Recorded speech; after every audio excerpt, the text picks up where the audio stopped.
So in the most recent issue of Action Comics, it's been revealed, and quote-unquote revealed for me, that Mr. Oz is Jor-El, the father of Kal-El, Clark Kent, or Superman, however you want to refer to him as. And it seems way too coincidental that this is the case, and I'm going to get into why I think that is.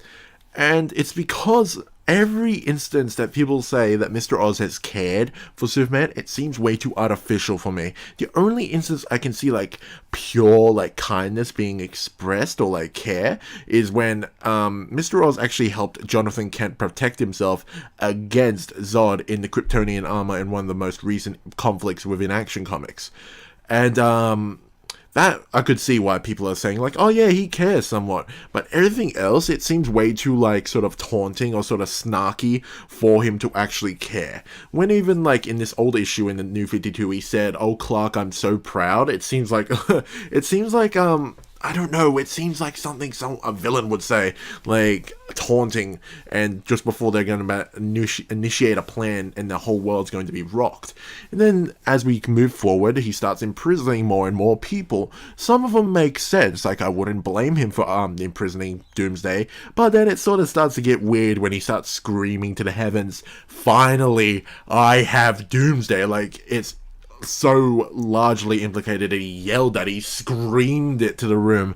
And then he starts imprisoning people like Timothy Drake, or Tim Drake I would say, who hasn't really been involved with Superman at all in DC Rebirth, and it just makes no sense for him to be there, at least past the words of Mr. Oz is like, "Oh, you're gonna start connecting bonds that weren't supposed to be connected, and I have to move you off the playing field before the game gets too complicated." Then he starts, like, even imprisoning people like the mystical imp, I can't say his name, from the fifth dimension that usually causes trouble for Superman. He imprisons Metallo. He even imprisons people that were just in the wrong place at the wrong time. Yeah, it's just, like, seems way too out there for it to be, Jor-El for me. Because nothing adds up like it would be a father. Like, Thomas Wayne, in his first, like, or in his few short instances of his appearance in the Button storyline, had more of a fatherly love impact on Bruce Wayne. Like, even, like, his words just seem like they were coming from a father, while Mr. Oz's seem like they're coming from someone who's, like, I don't know, devious. Like, he's got something in plan and he needs to do things to make sure that plan executes perfectly, and I believe Jor-El's face is just another one of those steps. As I said before, everything seems way too artificial for it to be, like, actual, real, like, genuine care.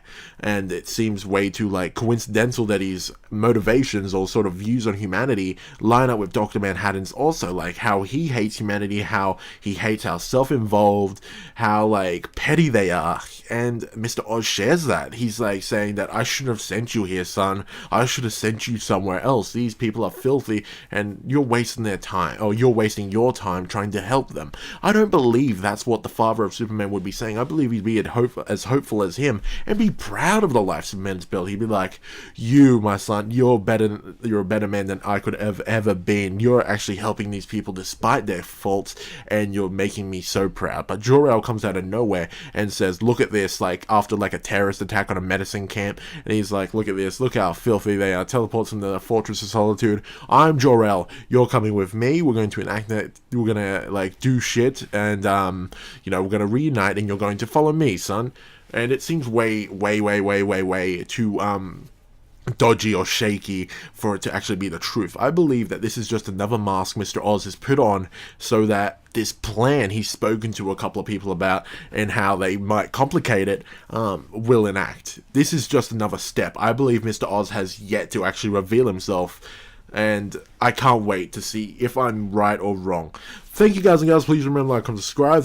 This is all I got for the video. I'm going to stop now before I start rambling even more. But yeah, I hope you enjoyed. See you in the next video, and bye. Oh, wait, just might want to mention this before I close out. I'm not really going against people saying, "Oh yeah, it could be Jor-El," like, and people that were actually right in revealing his identity. I'm not opposed to you thinking that. I'm more opposed to how they're going about it so far, and it just seems way too out there for it to be Jor-El. But yeah, okay, see yous.